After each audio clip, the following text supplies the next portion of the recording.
not need to change even you are writing any auxiliary, any exploit or any payload from your side. It's like extendable module. You can write your own plugins, your own exploit, everything on the Metasploit. But library is something where you have a core code that just provide an API to your exploit. Okay. Modules, as I said, if you are writing an exploit, it might possible your exploit will go here. And the data is again something external, but not related to exploits. Some other thing if you require. And the external is something like third-party library if you are using. So what I mean by third-party library, if you have some sniffer module on the Metasploit, you want to sniff the data on some interface, you need some packet capture library. So here you will find those library on external that those API can be used inside the Metasploit to capture the traffic on any interface. So if I go on one of these directory, you can see we have lots of such library.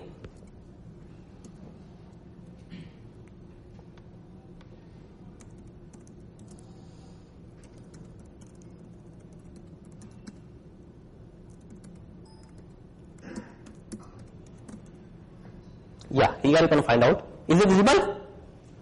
pcap root, or I should change the setting. I think so.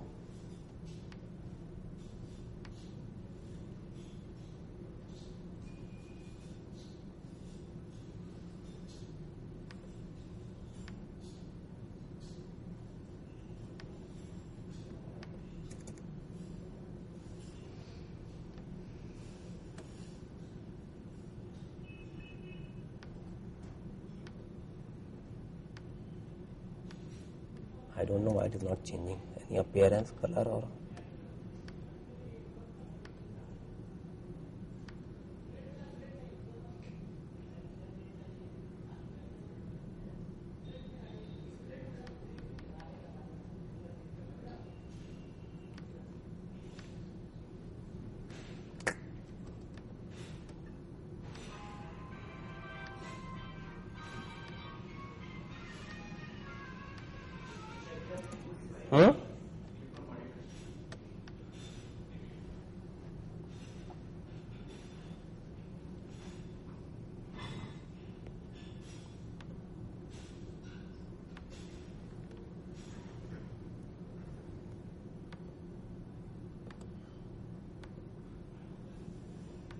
I am changing the appearance as well as this, nothing is getting up.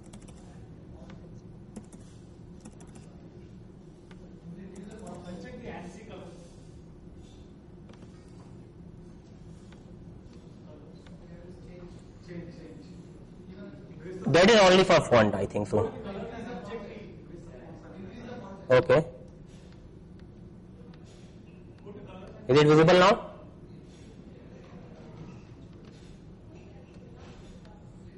Okay. Suggestion from Manu.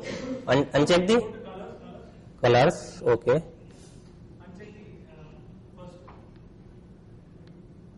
Yeah, it's not visible. But okay, fine, not a problem. So now it's visible as well. So you have something called pcap read. You have installer Win32. Something like a different external burp proxy. These all are external modules that is used by the Metasploit for some or other purpose.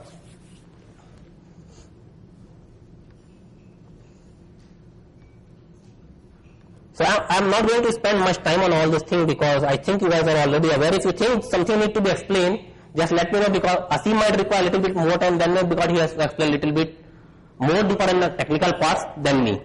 So if you think like something is not clear, just let me know without any problem. So you got, if you have to write an exploit, you have to write inside the module. There is some external API that you want to use that will go inside the external, and the lib is basically a core part that is not need to be changed normally by the outside developer other than the core team of the Metasploit. And then you have some script, MSF CLI, you can run the complete Metasploit command using outside the MSF console. Okay, wow.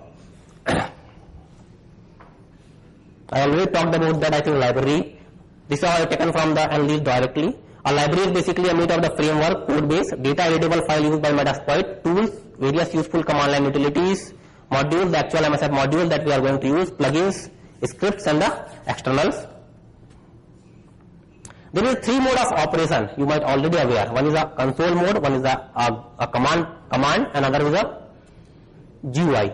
So we are going to mostly use a console mode because that's the most supported and the stable mode of the Metasploit. GUI is still like they are now obsolete, they don't support anymore or they don't do anything on that, or nobody uses that. So if you see here, you can see there are about 636 exploit as of now, might be increased because it's little bit older than that.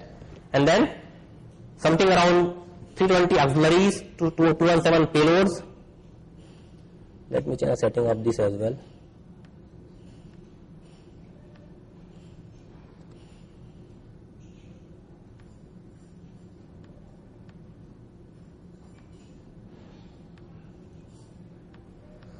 Yeah, so it has 366 exploit, 217 payload and 320 auxiliaries. So from where I will start? My might start from the auxiliaries only, very quickly without spending much time on that. What about MSF console? Basically it's a always supported way to access the most of the features within the Metasploit. It might possible in the GUI you will not find all the features that console have. And then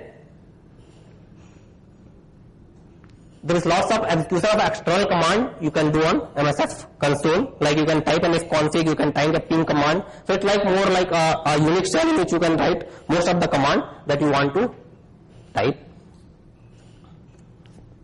And here is some command of Metasploit console.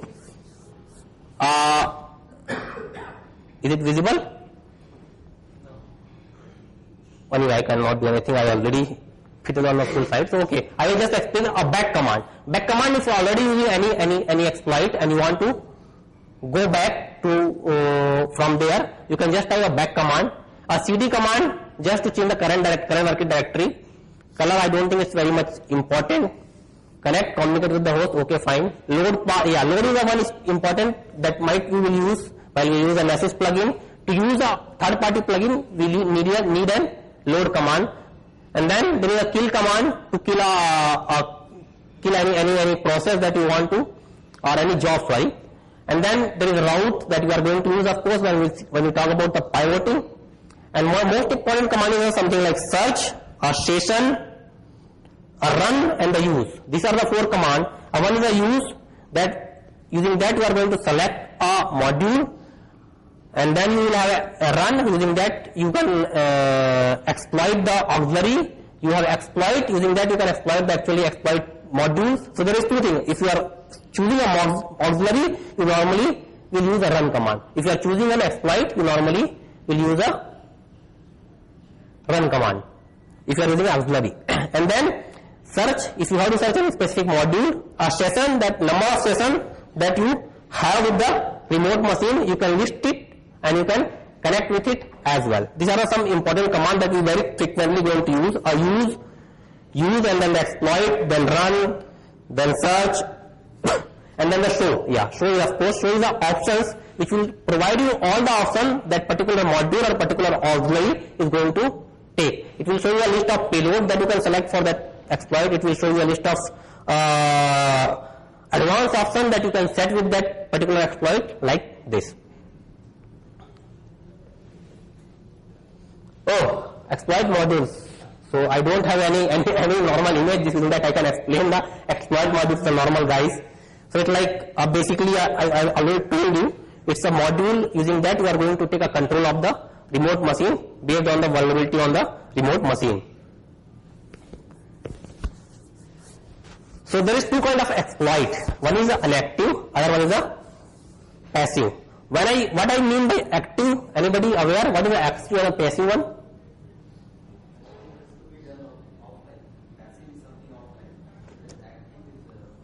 Offline, I mean, I'm not getting the meaning of offline. It's like if you directly exploit to some machine, okay, and you are getting the control of the machine on some server port. Normally when you exploit to some server, it's basically a active. if you do a client-side exploit in which you just listen on some port and give them some third-party PDF or some document to the remote machine and say them to open, what it will open, it will connect you back, that is kind of passive. Because here it works as a server and client is there. If somebody will run that client, it is going to connect. So in the server side or Metasploit side, it just used to listen on that particular port. And then there is different payload types.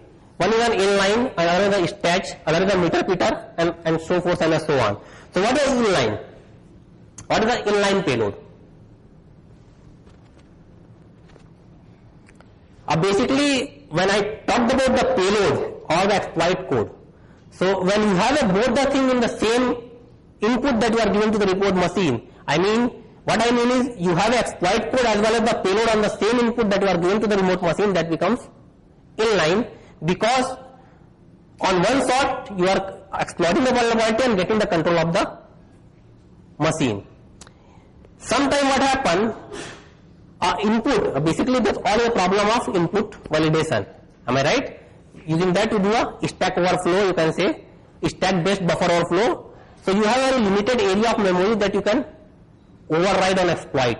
In that case, if your exploit code or the payload is more than that a capacity of your stack, your exploit is not going to work, because it should be fit on some specific area memory that you are going to corrupt or that you are going to overtake. If your exploit is more than that, it is not going to work. So how it works, again, don't worry, Aseem will explain you how the things work on my stack. So here a simple thing is, there might be a chance your code or your payload is more than that what a program can take as an input. In that case, what you will do?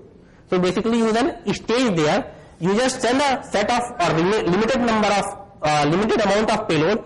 What that payload will do, it will execute there and then it will try to connect to back, and once it will exploit that remote vulnerability, it will take another payload or other payload code from here and do a various thing for you. So it's like two-stage process. First you have a limited memory in which you send a limited code, and then once it is exploited, that code itself will communicate you back and take a remaining payload. And then there is something called meter pitter. There is no difference in stages and meter pitter. Stages is only a chunk of the payload, you can say.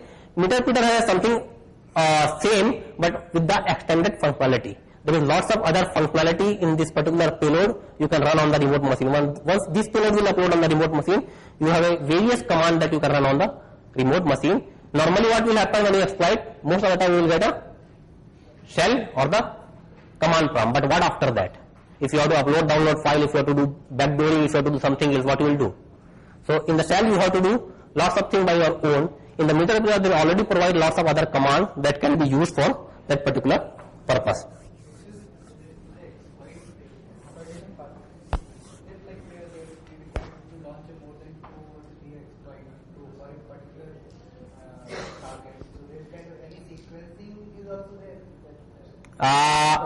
I'm not getting a question actually. So there are, in your exploit module, there are so many number of exploits are there. Hmm. So is it like required for it to exploit a vulnerability? Hmm. What kind of vulnerability? We require to launch more than one exploit. So in that case, there is any sequencing involved, or there is only one exploit for one kind of vulnerability. I got it. Basically there is two ways. One, you already know the vulnerability and exploit for the select that and use it at one shot. Other way is you don't know the vulnerability or just giving a hit and try.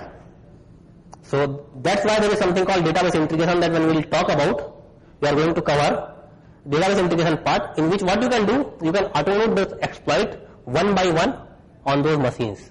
So it will take test 1, 2, 3, 4 up to 600. But the problem in the second method is, it might possible before your actual exploit will work. Before that, some exploit will corrupt the server or the instance, and you are not able to get an access after that. So it always suggested, if you know the exploit, use that one only. If you don't know it, you can give a hit and try kind of thing where you can automate all this process. I will show you how to do an automation. So it will try exploit one by one on the remote machine based on the number of ports open or the number of vulnerabilities on the remote machine. So it's kind of automation is already available here.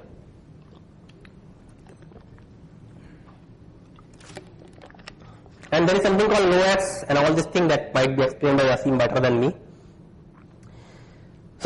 So let's see the lots of talk. Let's see the demo of simple auxiliary or something like that.